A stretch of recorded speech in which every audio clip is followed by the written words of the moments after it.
क्यों ऐसा है कि हमें हमेशा पहले मार खानी है, फिर ही सीखना है, पहले गिरना है, फिर ही संभलना है? किसी और के एक्सपीरियंस से हम क्यों नहीं सीख सकते? गुड मॉर्निंग दोस्तों, मैं आपकी दोस्त निशा एक बार फिर लेकर आई हूँ एक बहुत ही प्यारी सी कहानी जो आपके दिल को जरूर छू जाएगी और आपको ये भी बताएगी कि हमारी जिंदगी, हमारा ये शरीर जो बहुत ज्यादा इम्पोर्टेंट है, इसकी सांसों को यूं ही बर्बाद मत कीजिए। चलिए, बहुत ही प्यारी सी कहानी आपके लिए लेकर आई हूँ।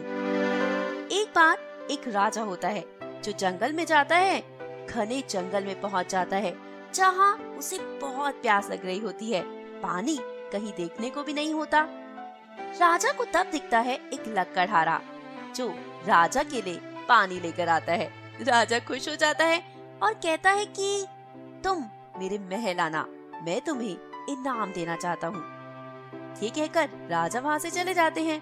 कुछ दिनों के बाद लकड़हारा पहुँच जाता है राजा के महल में और उन्हें याद दिलाता है कि मैं वही लकड़हारा हूँ जिसने एक दिन आपको पानी पिलाया था। राजा को वो बात याद आ जाती है और सोचते हैं कि इसे क्या इनाम दूं। राजा के पास एक चंदन का घना बाग होता है। उस बाग को वो उस लकड़हारे के नाम कर देते हैं। लकड़हारा खुश हो जाता है, बाग में जाता है, देखता है इतने सारे पेड़, उसकी खुशी का ठिकाना नहीं रहता। सोचता है इन पेड़ों से कोयला बनाऊंगा और आजीवन यहीं पर रहूंगा। वो उन पेड़ों से कोयला बनाता है और कोयला बेचकर अपना गुजर बसर करता है। ऐसे ही उसकी जिंदगी चल रही होती है। पेड़ अब थोड़े से बचे होते हैं और उसके मन में चिंता होने लगती है कि ये पेड़ खत्म हो जाएंगे, तब मैं क्या करूँगा। एक दिन राजा घूमते घूमते चंदन के उस बाग की ओर आ जाते हैं और क्या देखते हैं, वहाँ से धुआं उठ रहा है। राजा हैरान होकर बाग की तरफ चल देते हैं। वहाँ जहाँ कुछ ही पेड़ बचे होते हैं और लकड़हारा बैठकर कोयला बना रहा होता है। राजा को ये देखकर बहुत गुस्सा आता है। किसको क्या दे दिया जिसे उसकी अहमियत तक नहीं पता। राजा उस लकड़हारे से पूछते हैं, तुम ये क्या कर रहे हो? वो राजा को देखकर उनके पैरों में गिर जाता है और उन्हें कहता है, ये सब आप ही की नेमत है। आप ही की वजह से मैं ये कोयला बना बना कर बाजार में बेचकर अपना गुजर बसर कर पा रहा हूँ। पर राजा जी, ये पेड़ तो जल्दी ही खत्म होने वाले हैं। अगर आपके पास ऐसा ही कोई और भी बाग हो तो वो भी मुझे दे दीजिए ताकि मैं अपनी बाकी की जिंदगी भी काट सकूं। राजा समझ जाते हैं कि इस लकड़हारे को चंदन की कीमत नहीं पता।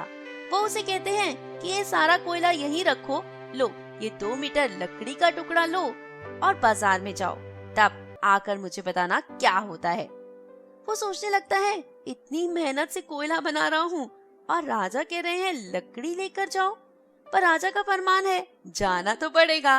लकड़हारा जब वो लकड़ी लेकर बाजार में पहुंचता है तो क्या होता है, वहाँ पर बहुत सारे खरीदार आ जाते हैं और उस छोटी सी लकड़ी के उसे 300 रुपए मिलते हैं। उस समय 300 रुपए की बहुत कीमत होती थी और वो कोयले से तो बहुत ज्यादा थी।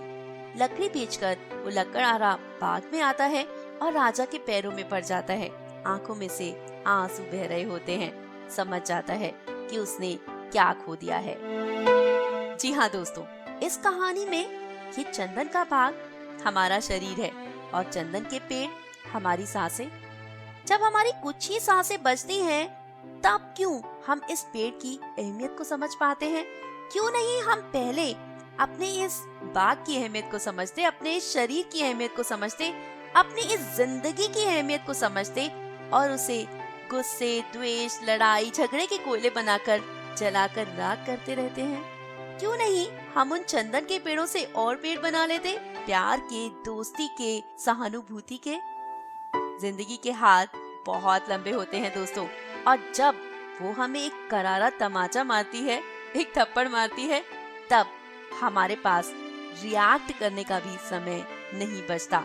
तो अपनी जिंदगी की इन सांसों को, अपने जीवन को यूं बर्बाद बिल्कुल मत कीजिए। गुस्सा एक कोयले की तरह होता है और हमारे शरीर को जलाकर राख कर देता है।